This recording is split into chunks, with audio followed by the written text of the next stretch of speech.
Welcome everybody. NIO stock is going.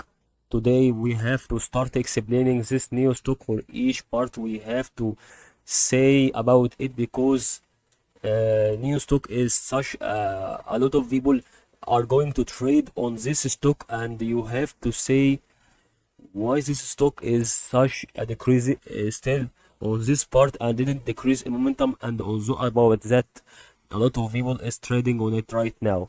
Will say that because it's going to be a selling on this part and it stopped increasing in momentum. And all you have to do also, if you are investing on this stock, you will have to wait until it decreasing until this part. If you saw also on an update on 5 minutes or 1 minute, okay, if we saw that there is no accurate decrease in momentum right here, okay, it's an increase also and decrease on the same time every minute, so you will have to go for 1 minute or 30 minutes, so it's going to be on a long period. It's still on process of increasing and decreasing in momentum, so it's playing between on the 30-minute update, this part of the trend line and this part, and it's going to make upside downside like this.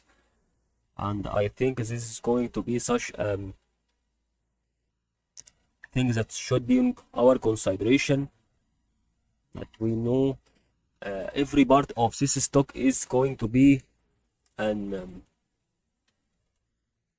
increase on decrease. Okay, I think if it's going like this it will increase, and if it goes like this it will decrease. But here I think if it's stopping right here and increase, it will not increase here. Okay,